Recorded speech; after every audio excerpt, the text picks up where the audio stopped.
समस्त मातृशक्तियों भाई बंधुओं सादर जय श्री कृष्ण। पौष मास पुत्रदा एकादशी का व्रत श्रद्धा पूर्वक करने से और इसकी पावन व्रत कथा को श्रवण करने से अश्वमेघ और वाजपेय यज्ञ का फल प्राप्त होता है और पुत्र प्राप्ति के प्रबल योग बनते हैं। जिनको पुत्र है तो पुत्र की दीर्घ आयु होती है।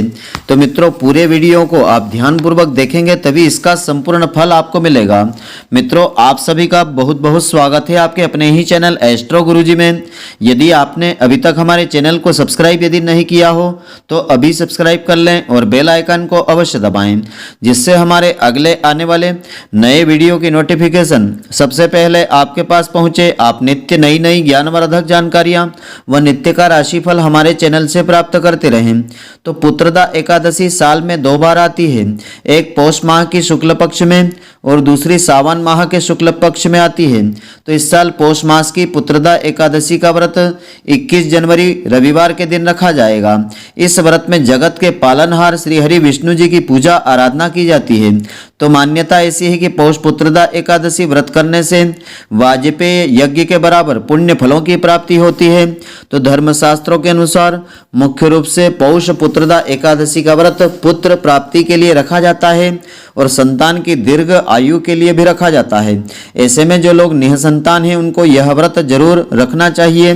तो इस दिन व्रत रखने और पूजा करने से भगवान विष्णु जी की कृपा मिलती है। तो आइए अब हम जानते हैं इस माह पुत्रदा एकादशी व्रत की तिथि क्या है, शुभ मुहूर्त, पूजा का समय क्या है और पूजा विधि क्या है। तो पौष शुक्ल एकादशी तिथि की शुरुआत 20 जनवरी 2024 को शाम के 7:27 पर हो जाएगी। इस तिथि का समापन 21 जनवरी 2023 शाम को 7:28 पर होगा। एकादशी का व्रत हमेशा सूर्योदय से प्रारंभ होता है, इसीलिए उदयात तिथि के अनुसार 21 जनवरी को पौष पुत्रदा एकादशी का व्रत रखा जाएगा। भगवान विष्णु जी की पूजा का समय प्रातःकाल 8:34 से दोपहर 12:32 का समय है और पौष पुत्रदा एकादशी व्रत पारण का समय 22 जनवरी को प्रातःकाल 7:14 से प्रातःकाल 9:21 तक रहेगा। तो पौष पुत्रदा एकादशी व्रत की पूजा विधि इस प्रकार से है। पौष पुत्रदा एकादशी के दिन प्रातःकाल सूर्योदय से पहले उठकर स्नान आदि करके भगवान विष्णु जी के समक्ष इस व्रत का संकल्प लेवें और फिर धूप दीप नैवेद्य से 16 प्रकार की सामग्री से भगवान विष्णु जी का पूजन अर्चन करें और रात्रि के समय दीपदान आदि कर्म करें। साथ ही एकादशी व्रत की सारी रात भगवान विष्णु जी का भजन कीर्तन में समय व्यतीत करें। श्री हरि विष्णु जी से अनजाने में हुई भूल या पाप के लिए क्षमा याचना करें और अगली सुबह प्रातःकाल पुनः भगवान विष्णु जी की पूजा करें और ब्राह्मण को भोजन करवाने के बाद इस व्रत का पारण फिर आपको करना चाहिए। तो पौष पुत्रदा एकादशी व्रत का महत्व धर्म ग्रंथों के अनुसार इस प्रकार से है। इस व्रत को श्रद्धा पूर्वक करने से भगवान श्री हरि विष्णु जी के अलावा माता लक्ष्मी जी की कृपा भी प्राप्त होती है। धर्म ग्रंथों के अनुसार यदि कोई व्यक्ति इस व्रत को विधि पूर्वक श्रद्धा के साथ करता है तो जल्द ही उसे संतान सुख की प्राप्ति होती है। यदि संतान है तो संतान को दीर्घ आयु की प्राप्ति होती है। इसके अलावा लंबे समय से रुके हुए कार्य भी पूर्ण होते हैं, कार्य क्षेत्र में सफलता भी मिलती है। तो पौष पुत्रदा एकादशी के दिन श्री हरि विष्णु भगवान की पूजा अर्चना करने के पश्चात पौष पुत्रदा एकादशी की यह पावन व्रत कथा अवश्य सुनना चाहिए, जिससे कि इस व्रत का पूरा फल मिलता है। तो कथा इस प्रकार से है। पौष मास के शुक्ल पक्ष की एकादशी का नाम पुत्रदा एकादशी है। तो इस दिन भगवान नारायण की पूजा का विधान है। तो इस दिन मनोकामना और सिद्धि के लिए सिद्धि को देने वाली पुत्रदा एकादशी व्रत के समान अन्य कोई व्रत नहीं है। हे युधिष्ठिर, इस संबंध में एक कथा मैं तुमको बतलाता हूँ।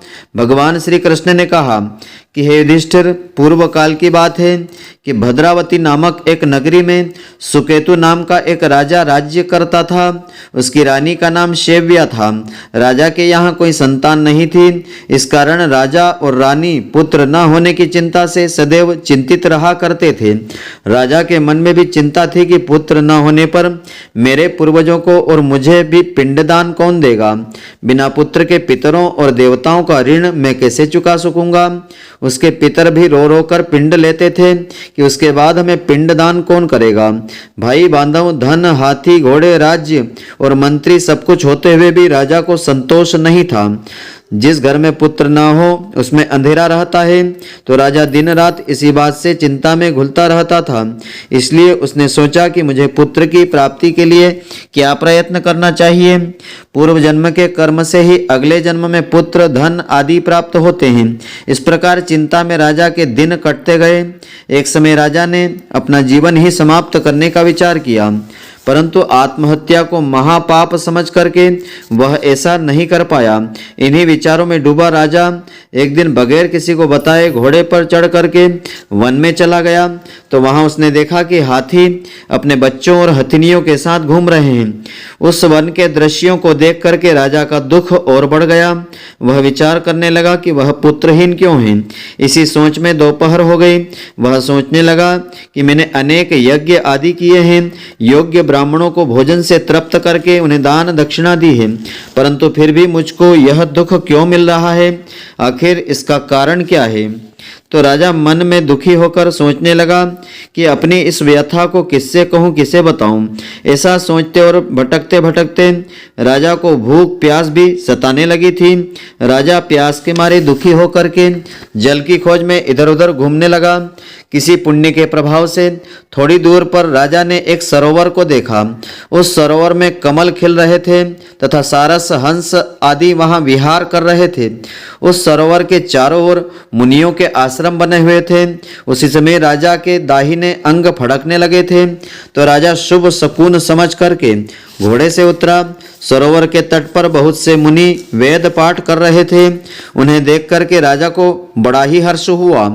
मुनियों को दंडवत प्रणाम किया, तो मुनियों ने राजा का स्वागत भी किया और अपने सामने आसन दिया। राजा मुनियों के सामने बैठ गया, तो राजा ने बारंबार प्रणाम किया।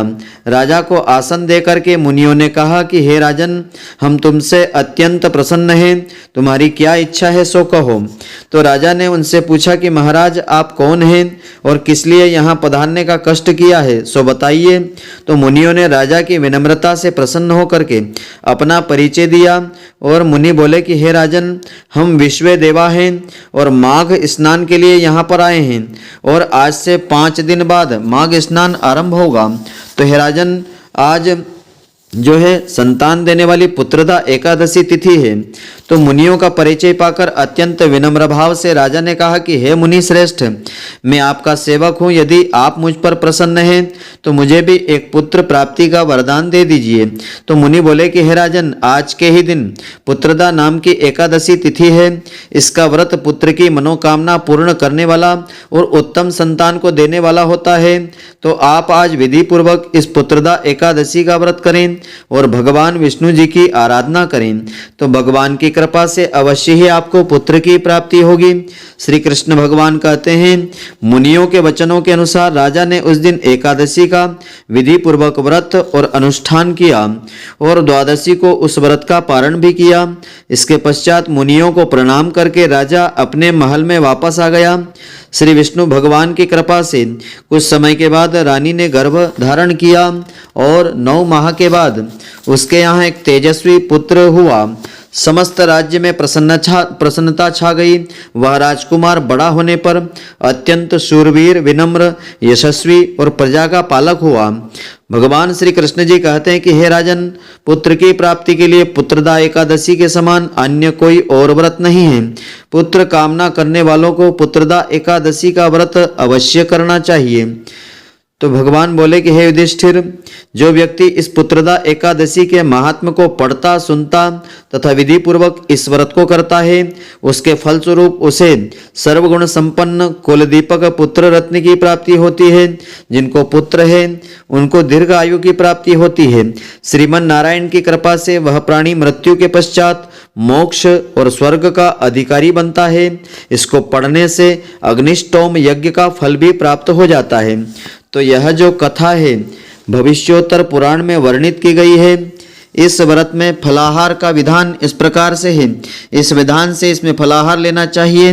तो इस दिन गाय के दूध का सागार लेना चाहिए और इसमें फल आदि और दूध से बनी वस्तुओं का सागार लेना चाहिए। तो मित्रों आशा करता हूँ कि आपको हमारी यह ज्ञानवर्धक जानकारी पसंद आई होगी। यदि आपको पसंद आई हो तो आप हमारे वीडियो को लाइक व शेयर अवश्य करें। धन्यवाद। जय श्री कृष्ण मित्रों, फिर मिलेंगे।